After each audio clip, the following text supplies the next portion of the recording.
Good morning class. Welcome to mentor 365 Gurukul online classes. तो भाई I hope you are doing fine. कि भाई अभी तक आपने अपने सब्जेक्ट की, क्योंकि टीजीटी की भाई बहुत सी कम से कम 4 से 5 सब्जेक्ट्स की डेट आ चुकी हैं और नेक्स्ट मंथ कुछ और भी डेट्स आने वाली हैं। तो उस हिसाब से मैं बता रहा हूँ भाई, आपने अभी तक तैयारी स्टार्ट कर दी होगी अपने पेपर 1 और पेपर 2 की, और ऑलमोस्ट कंप्लीट भी कर दी होगी भाई। जिनकी डेट आ चुकी है हिंदी, इंग्लिश, भाई संस्कृत वालों की, कंप्यूटर साइंस और जो नेचुरल साइंस वालों की। तो उसके लिए मैं बताने आया हूं आज कि भाई जो अपने सब्जेक्ट पेडागोजी है, जो सब्जेक्ट पेडागोजी जो किसमें टीजीटी में कितने नंबर की आती है भाई, जो टीजीटी में 10 नंबर की जो सब्जेक्ट पेडागोजी आती है उसको कैसे करें 10 में से 10।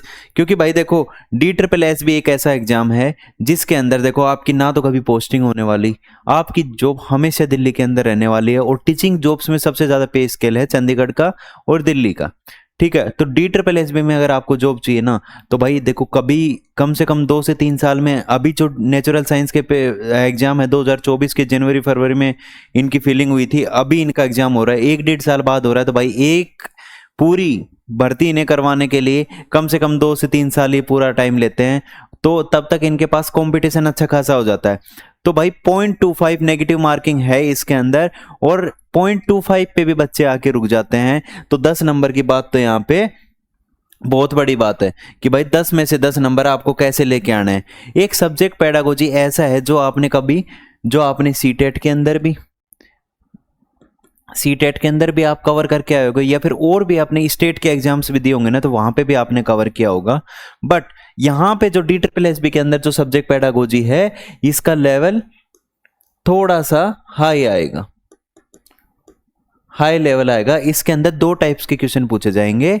कौन कौन से? आपसे फैक्चुअल और कॉन्सेप्ट बेस्ड क्वेश्चन पूछे जाएंगे। तो कॉन्सेप्ट बेस्ड क्वेश्चन जो आप प्रीवियस में, जो आपने सीटेट वगैरह में पढ़ा है या किसी अदर टीचर से पढ़ा होगा, तो वहां से आप कॉन्सेप्ट बेस्ड क्वेश्चन कर लोगे। पर जो फैक्ट बेस्ड क्वेश्चन आएंगे, जो रिलेटेड किससे, आपके स्पेसिफिक सब्जेक्ट से रिलेटेड आएंगे, तो उनको आपको ध्यान में रखना है। तो ठीक है भाई, तो अभी यही चीज डिस्कस करनी है कि कैसे 10 में से 10 मार्क्स आपको लेके आने हैं। क्योंकि भाई फुल में से फुल मार्क्स आ सकते हैं और आप इजीली टारगेट कर सकते हो। कम समय में ज्यादा मार्क्स आपको सब्जेक्ट पेडागोजी दिला सकती है, जो कि 10 में से 10 मार्क्स दिला सकती है। ठीक है भाई, तो ये कुछ एग्जाम्स है जो इनकी डेट्स है। जैसे टीजीटी इंग्लिश की डेट कौन सी है भाई? 24 अगस्त और 30 अगस्त को टीजीटी इंग्लिश की डेट है। फिर भाई टीजीटी हिंदी पे आ जाते हैं, इनकी एग्जाम डेट 23 और 17 की है। संस्कृत की भाई 27 अगस्त को है, और नेचुरल साइंस की 6 से 7 सितंबर, और कंप्यूटर साइंस की भाई 12 सितंबर को डेट है। तो ठीक है भाई, जिसका जो एग्जाम है उसी के अकॉर्डिंग, अपने अपने डेट्स के अकॉर्डिंग भाई तैयारी करनी स्टार्ट कर दो। और आई होप आपने अभी तक तैयारी कर भी ली होगी। पर जो आपका लैग कर रहे हो, जहां पे आपका सब्जेक्ट का पोर्शन बचा हुआ है और जो स्कोरिंग सब्जेक्ट है, उसको आप यहां से कंप्लीट कर सकते हो। तो देखो भाई, DSSS में देखो पेडागोजी के अंदर ये कुछ कॉमन टॉपिक्स है। कॉमन टॉपिक्स का मतलब है जितने भी टीजीटी के एग्जाम होंगे ना भाई, टीजीटी हो, पीजीटी हो, पीआरटी हो, कोई भी एग्जाम हो, उसके अंदर देखो educational psychology, teaching methods, learning theories और असेसमेंट इवैल्यूएशन और इंक्लूसिव एजुकेशन, ये कुछ टॉपिक्स हैं जो किसमें हर बार पूछे जाएंगे। हर एक सब्जेक्ट के लिए ये इंपॉर्टेंट है, चाहे वो कोई सा भी टीजीटी का हो, पीजीटी का हो, पीआरटी का कोई भी एग्जाम हो, उसमें ये यूजफुल टॉपिक्स हैं। इनके साथ साथ यहाँ से कौन से जो आपके कॉन्सेप्ट बेस्ड क्वेश्चन है, वो सारे आपके यहाँ से पूछे जाएंगे। पर जो फैक्ट बेस्ड क्वेश्चन है वो कहाँ से? जैसे आपका कौन सा हो गया, एनसीएफ हो गया भाई। एनसीएफ के अभी तक चारों आए हैं, चारों के चारों पढ़ लेना। पर लेटेस्ट 2023 में आया है, उस पर ज्यादा एम्फेसिस देना, क्योंकि ये बेस किस पे है? एनईपी 2020 पे बेस है। एनईपी 2020, आरटीई हो गया भाई, राइट टू एजुकेशन 2009, इन सब पे बेस। 2005 भी भाई इंपॉर्टेंट है, एनसीएफ 2005। और जो अपनी जो पॉलिसीज है, 1968 हो गया, 86 हो गया, और प्रोग्राम ऑफ एक्शन हो गया।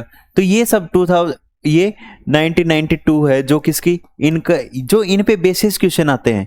और एक सबसे चीज जो अभी रिसेंटली जो इन्होंने ऐड करी है, किस पे? एनसीएफ 2020, जो किस पे आप पे बेस, किस पे आपकी जो फाउंडेशन स्टेज पे बेस है, वहां पे आपको टेक्नोलॉजी से पूछे, टेक्नोलॉजी से भी आपको क्वेश्चन देखने को मिलेंगे, 1 से 2 क्वेश्चन, क्योंकि रिसेंट एग्जाम्स में टेक्नोलॉजी पे भी क्वेश्चन पूछने लग गए, कंप्यूटर पे बेसिस क्वेश्चन, जो आपके सब्जेक्ट पेडागोजी के अंदर ही पूछे जाएंगे। तो इसका सिलेबस थोड़ा ज्यादा है, तो उसके साथ साथ तो आपको तैयारी कैसे करनी है वो चीज देख लो पहले आप। ठीक है भाई, तो सबसे पहले अगर अभी तक आपने नोट्स वगैरह बनाए हैं या नहीं है, तो सबसे पहले आपको क्या करना है कि अगर आपके पास कोई बैच है या कहीं से यूट्यूब वीडियो वगैरह देख रहे हो, तो रिवीजन पर्पज के लिए आपको शॉर्ट नोट्स, कीवर्ड और उनके प्रिंसिपल्स या कॉन्ट्रीब्यूशन की, जैसे साइकोलॉजिस्ट है किसने प्याजे हैं, प्याजे के की नोट्स क्या क्या होंगे कि भाई इन्होंने 4 स्टेज दी थी, इनके कीवर्ड्स कौन से, एसिमिलेशन, अकोमोडेशन वगैरह, जो इक्विलिब्रियम है, जो इनके कीवर्ड्स हैं, इनको आपको ध्यान में रखना है। और उसके बाद में इनकी प्रिंसिपल्स कि भाई इन्होंने 4 स्टेजेस दी थी, उन स्टेजेस के क्या कौन कौन से, जैसे 4 स्टेजेस का एज ग्रुप क्या है, या फिर कोर जो इसका डेटा है उसके ऊपर आपको नोट्स वगैरह बनाने हैं। तो ऐसे सब टॉपिक्स पे बेस, या फिर जो थिंकर्स हैं, थिंकर्स के प्रिंसिपल्स क्या हैं कि किन्होंने, जैसे किसने अपने बीएफ स्किनर जी की बात कर लेते हैं, स्किनर किसकी ऑपरेंट कंडीशनिंग की बात करते हैं, रीइंफोर्समेंट पनिशमेंट की बात करते हैं, तो वो इनकी क्या प्रिंसिपल्स पे बेस हो गए, इनके सिद्धांत की कौन, और इनकी जो डेफिनेशन, जो पर्टिकुलर नेम देके किसी की डेफिनेशन पूछी जाती है ना, जैसे स्पाइरल कैलिक्यूलम का पूछ लिया तो ब्रूनर ने दिया था, तो जैसे क्या है कि उनने जिस चीज के ऊपर बात करी है ना, उन्हीं चीजों को याद रखना। तो वो कौन सा अपना note making, short notes, revision notes के रूप में बनाने हैं आपको, क्या रिवीजन नोट्स, रिवीजन नोट्स बनाते हुए चलना है। क्योंकि अभी पेपर से पहले आपको जितनी चीजें, क्योंकि पेडागोजी में एक ही चीजें आप भूल जाओगे जल्दी, तो उन चीजों को याद रखने के लिए शॉर्ट नोट्स आपके लिए बहुत हेल्पफुल होंगे। तो देखो भाई, टेक्स्ट बुक हो गई और सप्लीमेंट्री मटेरियल, क्यों आपके पास इतना ज्यादा टाइम है नहीं कि आप अभी टेक्स्ट बुक लेके पढ़ो, या फिर इससे अच्छा है कि आप किसी पर्टिकुलर या तो किसी बैच में एनरोल कर लो, या फिर जिनकी अभी डेट्स नज़दीक नहीं आई उनके लिए है ये चीज़ कि जिनकी आने वाली है, या जिसकी डेट्स में, जिसके एग्जाम में अभी ऑलमोस्ट 1 मंथ के अराउंड है, तो वो किसी पर्टिकुलर बैच को लेके वहाँ से अपना सिलेबस कवर कर सकते हैं। क्योंकि जो सप्लीमेंट्री मटेरियल्स होगा, जैसे नोट्स हो गए या फिर बैच हो गए, तो वो आपको किस चीज़ में हेल्प करेगा, वो आपको हेल्प करेगा कि आपकी जो स्पीड या पेस है, तो कि आपको एक कंटेंट एक ही जगह पे मिल जाए, कि आपको कंटेंट ढूंढने के लिए इधर उधर नहीं जाना पड़े। ठीक है भाई। उसके बाद में डेली रिवीजन, कि देखो भाई एक टॉपिक, कोई भी टॉपिक उठाओ, लास्ट में मैं नेक्स्ट अभी डिस्कस करने वाला हूं अलग अलग सब्जेक्ट का, जब उनकी से पेडागोजी करवाएंगे तो उनके सिलेबस भी डिस्कस करेंगे। तो आज हिंदी और इंग्लिश का सिलेबस डिस्कस करेंगे, क्योंकि अभी सबसे नजदीक डेट हिंदी और इंग्लिश की है, तो पहले वहीं से शुरुआत करते हैं। और उसके बाद में 30 मिनट एक टॉपिक उठाओ और उसी पे रिवीजन करो, और उसके बाद में उसकी 20 या 25 मिनट उसकी थ्योरी पढ़ो, और उसके बाद में 20 से 25 मिनट उसके एमसीक्यू लगाओ। जितने टाइम उसकी थ्योरी पढ़ोगे उतने ही टाइम उसके एमसीक्यू लगाओ, क्योंकि आपको क्वेश्चंस करना है, उनकी जो अप्रोच है उनको समझना है, क्वेश्चंस में जैसे ऑप्शंस को पहचानना, उनको एलिमिनेट करना, ये सब चीज़ों पर आपको ज़्यादा एम्फेसिस करना है। और उसके बाद में प्रैक्टिस टेस्ट के लिए आप कौन से प्रीवियस ईयर और मॉक टेस्ट जो हैं, जो आपसे किसी भी ऐप से, जिससे भी आप एसोसिएटेड हो, वहां से आप इनको लगा सकते हैं। उसके बाद में देखो, जब आपकी एक स्टेज होती है, जब अभी आज के दिन आपकी कौन सी स्टेज है, आज आप यहां पे खड़े हुए हो, इस जगह खड़े हुए हो आप, और यहाँ पे कौन सा है, अनप्रिपेयर्ड कैंडिडेट है। अनप्रिपेयर्ड कैंडिडेट का मतलब होता है कि अभी तक आपने मतलब फुली प्रिपेयर नहीं हो। तो फुली प्रिपेयर नहीं हो तो आपको अगर आज भी मॉक टेस्ट दोगे तो आपको उतना कॉन्फिडेंस नहीं आएगा। तो कॉन्फिडेंस आपका कैसे बिल्ड होगा किसी भी सब्जेक्ट को रेडी करने के लिए, तो उसके बेसिस पे चलते हैं। तो देखो भाई यूट्यूब वीडियोज, देखो भाई यूट्यूब वीडियोज पे आप क्या होगा कि भाई देखो, जगह जगह भटको मत, किसी एक पर्टिकुलर जगह स्ट्रिक्ट हो जाओ कि पढ़ो। किसी से भी, मैं ये नहीं बोल रहा कि मेरे से पढ़ो या किसी और से पढ़ो, पर जिनसे भी पढ़ो उसी पे स्ट्रिक्ट हो जाओ, और वहां से जो वो बताते जा रहे हैं उनको फॉलो करो। अच्छे रिसोर्सेज को फॉलो करो जो बिल्कुल पर्टिकुलर किसी एनालिसिस पे बेस हैं, या फिर प्रीवियस ईयर बेस पे जो आपको एग्जाम क्रैक करने की अप्रोच के ऊपर लेके जा रहे हैं, उन सब चीज़ों पे। तो भाई यूट्यूब वीडियोस पे अभी हम स्टार्ट कर रहे हैं। आपको देखो 14 अगस्त से कॉन्टिन्यू आपको किसकी, जो अपना सब्जेक्ट पेडागोजी है, सब्जेक्ट पेडागोगी है, उसके अंदर आपको क्या मिलेंगे, आपको PYQ सीरीज। कहां पे, जो मेंटर 365 यूट्यूब चैनल पे भाई आपको मिल जाएगी। ठीक है। आपको पर्टिकुलरली जैसे कि जिस का एग्जाम आएगा उनके सारे जो 2000 से लेके 2011 से लेके और टिल डेट तक जितने भी सब्जेक्ट पेडागोजी पूछे गए हैं सारे यहाँ से होने वाले हैं। भाई जाके यूट्यूब चैनल को सब्सक्राइब कर लो, आपको अपडेट्स मिलती रहेंगी। ठीक है भाई। उसके बाद में DSSB का पेडागोजी बैच है हमारा, वहां पे आप एनरोल कर सकते हो, जो आपकी किस चीज में, जो आपकी किसमें, जो आपके कॉन्सेप्ट्स बिल्ड करने में आपकी हेल्प करेगा। कहाँ पे, ये भी मेंटर 365 मेंटर 365 जो एप्लीकेशन है, एप्लीकेशन पे आपको ये बैच आपको मिल जाएगा मात्र 299 या 199 में है। 299 या फिर कूपन कोड होगा तो 199 में आपको पूरा बैच मिल जाएगा, जिसके बेसिस पे जो रिसेंटली रिकॉर्ड किया गया बैच है, रिकॉर्डेड बैच मिलेगा कि आपकी पेस के अकॉर्डिंग आप खुद उस चीज़ को पढ़ सको, उसको एनालाइज कर सको जितनी जल्दी। भाई पूरा बैच नहीं पढ़ना, पढ़ने आपको वही चीज़ है जो टॉपिक्स मैं यहाँ पे डिस्कस कर रहा हूँ, उनके अलावा आप मत पढ़ना, क्योंकि टाइम बहुत कम है। क्योंकि आपको 90 नंबर के लिए आपका सब्जेक्ट पढ़ना है, 100 मार्क्स के लिए पेपर 1 पढ़ना है, क्योंकि 10 नंबर के लिए, क्योंकि इतना ज़्यादा एम्फेसिस मैं इसीलिए दे रहा हूँ क्योंकि 10 नंबर में से 10 आपको पूरे आ सकते हैं। अगर एक भी क्वेश्चन गलत हुआ तो 2.5 मार्क्स आप खो दोगे, 1 मार्क्स वो खो दोगे, तो 1.25 का लॉस है एक क्वेश्चन गलत होने पे। ठीक है भाई। उसके बाद में भाई नोट्स, भाई जितने जल्दी हो सके उतनी जल्दी अभी, क्योंकि डिले इसीलिए हो रहा है, यूट्यूब क्लासेज में डिले इसीलिए हो रहा है और बैच में ऑलमोस्ट चीज़ें स्मूथली चल रही हैं, पर जो नोट्स हैं, नोट्स बनाने के चक्कर में अभी थोड़ा सा डिले हो रहा है। तो नोट्स आपको, जिनका भी एग्जाम है, एग्जाम से पहले आपको नोट्स प्रोवाइड कर दिए जाएंगे। हाँ, जिन्होंने बैच में एनरोल कर रखा है उनको क्लास नोट्स मिले हुए हैं। ठीक है भाई। उसके बाद में प्रिपेयर्ड कंडीशन, जिस दिन आपने ये 3 काम कर लिए, यूट्यूब से क्या PYQ सीरीज, अगर थ्योरी कर ली और नोट्स की रीडिंग कर ली है, शॉर्ट नोट्स जैसे मैंने बताई, ये कहीं से भी कर सकते हो, ये मैं नहीं कह रहा कि यहीं से करो, पर जहां से आपको समझ आता है वहां से करो। उसके बाद में आप जिस दिन जाओगे आप एग्जाम में कॉन्फिडेंट होके जाओगे। ठीक है भाई। उसके बाद में देख लेते हैं किस चीज की बात कर रहे हैं। भाई देखो, अभी हम सबसे पहले, हमारे पास 2 ही एग्जाम हैं जिनकी डेट्स अभी सबसे नियर, जो अगस्त में जो एग्जाम होने वाले हैं, वो किसके, TGT इंग्लिश और हिंदी। तो एक चीज मैं अभी आपको कंफर्म कर देता हूँ, TGT हिंदी हो इंग्लिश हो, इन दोनों के सिलेबस बिल्कुल ही सिमिलर सिलेबस हैं, डिटो सिलेबस है, क्योंकि सब्जेक्ट पेडागोजी दोनों की सेम होती है, बस उसे ट्रांसलेट करते हैं हिंदी से इंग्लिश में, इंग्लिश से हिंदी में। ये चीज आपने कब, आपने सीटेट का एग्जाम दिया होगा तो उसमें जब आपने सब्जेक्ट पेडागोजी पूछी थी तो हिंदी और इंग्लिश को बिल्कुल ट्रांसलेट करके पूछा गया है। तो ये रिफॉर्म होने के बाद में आपको हिंदी और इंग्लिश की पेडागोजी बिल्कुल सेम मिलेगी। तो उसी के चक्कर में कौन कौन से हैं जो मेन टॉपिक्स हैं सब्जेक्ट पेडागोजी के, उनके ऊपर डिस्कस कर लेते हैं। देखो, सबसे पहले किसकी, चाइल्ड एंड ग्रोइंग अप की बात करते हैं, जिसमें आपने cognitive development, social emotional development की बात करते हैं, जो ग्रोइंग अप में आए। लैंग्वेज में, लैंग्वेज अक्रॉस कैरिकुलम में LAD की लैंग्वेज एक्विजिशन डिवाइस की बात करेंगे, चॉम्स्की की बात करेंगे, वाइगोस्की की बात करेंगे। लिटरेसी स्किल्स और कम्युनिकेशन स्किल्स की, कैसे हम इंटरेक्ट करते हैं सोसाइटी से, हम कैसे इंटरेक्ट करते हैं, उन सब चीजों की बात कर रहे हैं। उसके बाद में तीसरा, understanding discipline and subject. Discipline का मतलब क्या होता है भाई, जो हमारे सब्जेक्ट्स होते हैं, जो हमारा कैरिकुलम होता है, उनको समझना, और सब्जेक्ट के अंदर की सब्जेक्ट के कंटेंट कैसा होना चाहिए, टेक्स्ट बुक कैसा होना चाहिए, डिसिप्लिन स्पेसिफिक क्या होता है, सब्जेक्ट सिलेबस क्या होता है, सब्जेक्ट सेंटर्ड क्या होता है, ये सब सारी टर्म्स को समझना। उसके बाद में असेसमेंट फॉर लर्निंग की मतलब पूरा असेसमेंट पढ़ना, CCE हो गया, फॉर्मेटिव, सबमेटिव, टाइप्स असेसमेंट। उसके बाद में रिलायबिलिटी, वैलिडिटी, इन सब चीज़ों पे बात करना, जो कि फॉर्मेटिव और सबमेटिव असेसमेंट है। उसके बाद में norm reference test, criterion reference test, इन सब के ऊपर बात करना। ये सारी चीज़ें आपको कॉम्प्रिहेंसिवली और शॉर्ट एंड क्रिप्स टाइम के अंदर, मुश्किल से मुश्किल आपको, जो अगर आप कौन से थ्योरी बैच भी ले रहे हो तो थ्योरी बैच के अंदर भी आपको मुश्किल से मुश्किल 40 to 45 आवर के अंदर पूरी पेडागोजी की थ्योरी करवा रखी है। उसमें आपको पूरी थ्योरी नहीं करनी, जो टॉपिक्स यहाँ पे मैंने लिखे हुए हैं, जो मार्क करे हुए हैं, उन्हीं टॉपिक्स को करना है। आगे नेक्स्ट स्लाइड पे पूरा एनालिसिस के साथ बता रहा हूँ कि कितने क्वेश्चन कौन से टॉपिक से कितने % वेटेज के साथ आए हुए हैं, तो उस चीज को भी ध्यान में रखना आपको।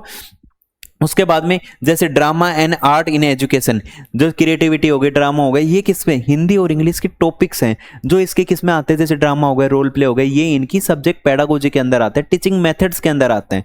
ठीक है भाई। उसके बाद में pedagogy of the school subject के अंदर टीचिंग टेक्निक्स हो गए, सब्जेक्ट स्पेसिफिक पेडागोजी हो गई। तो इनके बेसिस पे ये सब्जेक्ट स्पेसिफिक पेडागोजी जो रिसेंटली हर एक सब्जेक्ट की अलग होगी, हिंदी की अलग होगी, इंग्लिश की अलग होगी, ये मैं अभी करवाऊंगा। ठीक है भाई। जेंडर एंड सोसाइटी, ये ऑलरेडी डन है ये टॉपिक, जेंडर डायनेमिक्स और सोसाइटल इंपैक्ट। तो ये टॉपिक्स भी आपको जिन्होंने कहीं से भी पढ़ो, पर ये टॉपिक्स आप एग्जाम में कवर करके जाओगे, आपके 10 में से 10 मार्क्स आने की पूरी संभावना है, और आपको आ सकते हैं, क्योंकि ये डुएबल चीज़ है। ये ऐसा नहीं है कि आप कर नहीं सकते, आप अच्छे से इस चीज़ को अचीव कर सकते हो।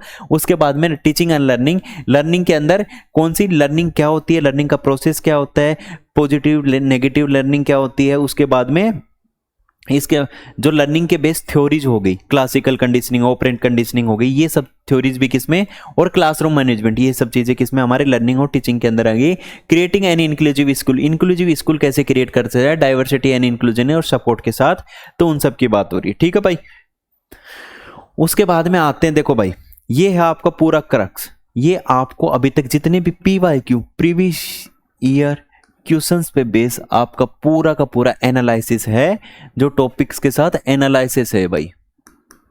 इस एनालिसिस के अकॉर्डिंग पढ़ोगे तो 10 आउट ऑफ 10 पक्के हैं मेरे भाई।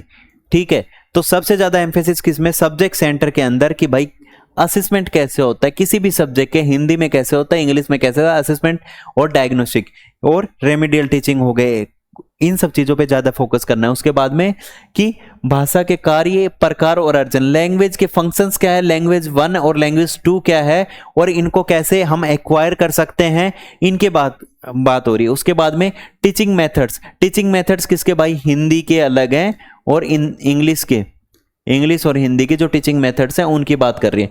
इनका वेटेज देखो, असेसमेंट का वेटेज कितना है भाई, 17 से 17% के अराउंड है, 18% के अराउंड, 14% के 13.5% के अराउंड ये है भाई, और अराउंड 9% आपने टीचिंग मेथड्स हैं। इंक्लूसिव एजुकेशन को टीचिंग भाई हमारी कितना, 7% के अराउंड है ये। और एजुकेशन पॉलिसी और कमीशन, एजुकेशन पॉलिसी कमीशन के अंदर जैसे NCF हो गया, NEP हो गया, इनसे जो कितना, ये भी भाई अराउंड 6 से 7% है। उसके बाद में learning theory, Skinner, Bruner, Vygotsky 13% भाई, इनका वेटेज देख लो आप, देखो 17, 13 जो हाईलाइटेड है उन सब चीजों को देखो आप। उसके बाद में gender studies 8, 8.5, 9%, personality and psychology 8 से 9%। उसके बाद में भाषा विकास के सिद्धांत, शब्दार्थ, स्कीमा, लैंग्वेज थ्योरी भी कितना भाई 8.89। उसके बाद में संज्ञानात्मक विकास, सोचने की प्रक्रिया, कोग्निटिव डेवलपमेंट भाई कितना 6 से 7%। बाल अपराध, उत्पीड़क व दुरुपयोग, देखो भाई अब्यूज ऑफ द चाइल्ड, ये किस चीज पे बेसिस आएंगे, ये आपके मिसलेनियस टॉपिक है, मिसलेनियस टॉपिक भाई 6 से 7% आपसे पूछे जाते हैं। उसके बाद में नाटक, कला आधारित अधिगम, ड्रामा और थिएटर भी भाई 6 से 7%। और देखो भाई किसकी, टेक्नोलॉजी की बात कर रहे हैं, और ऑल्टरनेटिव्स, जो टेक्नोलॉजी के ऑल्टरनेटिव्स है भाई उनका भी कितना आपको 6 से 6.5% आपका वेटेज है।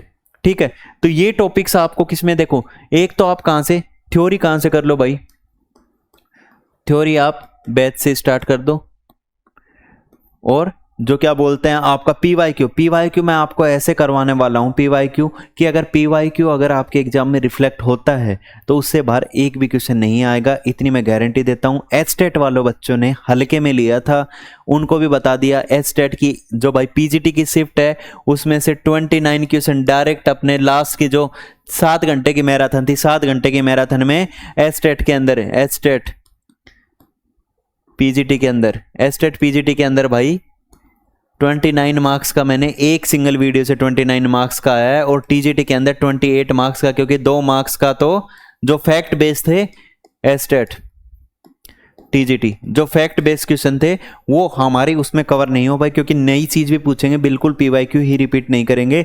तो आपको अभी भी मैं बता रहा हूं, फॉलो कर लो अच्छे से, कि जो डायरेक्शंस दे रहा हूं 10 में से 10 नंबर लाने की गारंटी देता हूं, कि अगर सारी चीज टाइमली और अच्छे से अगर आपने फॉलो कर ली ढंग से तो आप अच्छा स्कोर कर सकते हो, क्योंकि आपको भाई हर एक नंबर पे, हर एक पॉइंट पे आपको एक अच्छा खासा कंपटीशन मिलने वाला है। उसके साथ साथ भाई जो क्लासेस की अपडेट हैं, जो क्लास अपडेट फॉर, ये चैनल आपको किस लिए, for class update, class update मतलब कि आपकी क्लास किस टाइम पे होने वाली है, क्लास का लिंक आपको यहां भी मिल जाएगा। और जो ये भाई चैनल है, जो ये मेरा पर्सनल यूट्यूब है ना, वो क्या बोलते हैं टेलीग्राम चैनल है, यहां आपको क्या मिलेंगे भाई, क्विज पर डे आपको 10 PYQs मिलेंगे अपने सब्जेक्ट के, 10 PYQ सब्जेक्ट वाइज,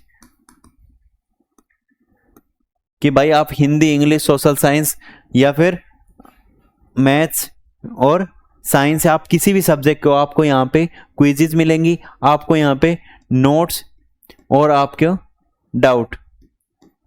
डाउट्स भाई आप यहाँ से क्लियर कर सकते हो। तो आप मेरे साथ जुड़ने के लिए ये वाला टेलीग्राम चैनल ज्वाइन कर सकते हो। और अगर आपको क्लास अपडेट और बाकी किसी भी चीज़ की अपडेट चाहिए, किसी जॉब से रिलेटेड, हमारे ऑफलाइन कैंपस से से रिलेटेड या अदर किसी एग्जाम के आप तैयारी कर रहे हो तो उसकी सारी आपको यहाँ से मिल जाएगी। ठीक है भाई, तो ये आपको क्लियरली विजुअल होगा, तो आप किसका स्क्रीनशॉट भी ले सकते हो। मैं एक बार साइड में हो जाता हूँ।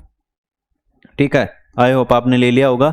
और ये भाई हमारा क्या है, 299 में हमारा सब्जेक्ट स्पेसिफिक पेडागोजी और साइकोलॉजी का बैच है, जो किसमें आपको कंप्लीट थ्योरी के साथ एमसीक्यू प्रैक्टिस पर्टिकुलर चैप्टर के बाद में, हर एक चैप्टर के बाद में आपको पीवाईक्यूज करवाए गए हैं।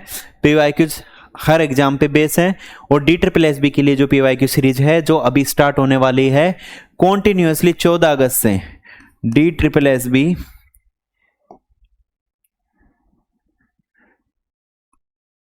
DSSB सब्जेक्ट स्पेसिफिक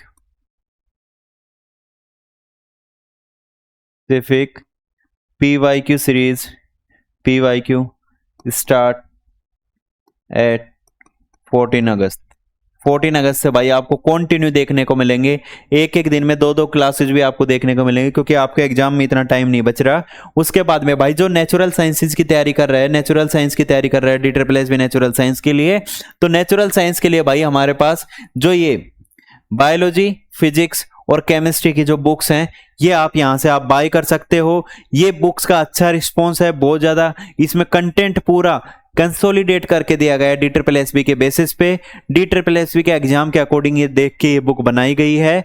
और ये किसमें, जो अपने RPSC का एग्जाम होने वाला है और जो हमारा यूपी में जो LT ग्रेड की वैकेंसी निकली है उनके बेसिस पे भाई एक नंबर की बुक है। इसकी रेटिंग भी अच्छी, इसका रिस्पॉन्स काफ़ी अच्छा है कि अभी कितने मात्र एक वीक में आउट ऑफ स्टॉक 500 बुक्स का हो चुका है। और अभी दूसरा स्टॉक अभी अपडेट होने वाला है, जैसे अपडेट होगा आपको टेलीग्राम चैनल पे आपको देखने को मिलेगा। तो भाई पढ़ते रहो और लगातार लगे रहो भाई। पेपर 1 के साथ भी, पेपर 2 के साथ भी, किसी भी सब्जेक्ट को भाई देखो मार्क्स होते हैं। 1 मार्क्स से आओ, चाहे वो मैथ्स से आओ या पेडागोजी से आए, पर मैथ्स में वो मार्क्स 20 मार्क्स लेके आने के लिए आपको घंटे बहुत ज़्यादा देने पड़ेंगे, टाइम बहुत ज़्यादा देना पड़ेगा। और पेपर में भी आपको टाइम बहुत ज़्यादा है। सब्जेक्ट पेडागोजी 10 नंबर का छोटा सा वेटेज है, पर भाई सिलेक्शन में इसका बहुत बड़ा रोल है। नंबर छोटा है पर सिलेक्शन में बहुत बड़ा रोल है।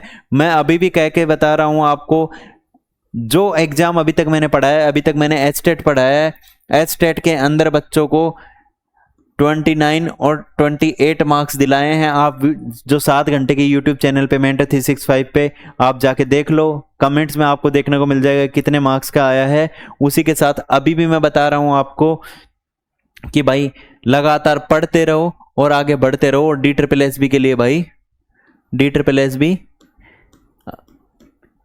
के लिए पीवाईक्यूज के लिए आप कौन सा मेंटर 365 यूट्यूब चैनल भाई सब्सक्राइब कर लो। और थ्योरी के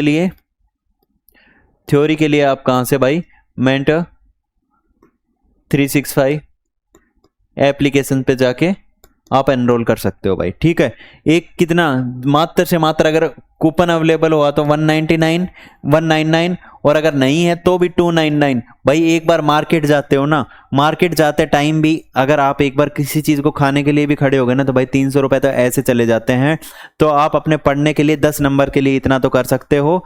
तो आई होप आप बढ़िया से तैयारी में लगे होगे। और thank you, bye bye, take care, ज़्यादा टाइम ना लेते हुए।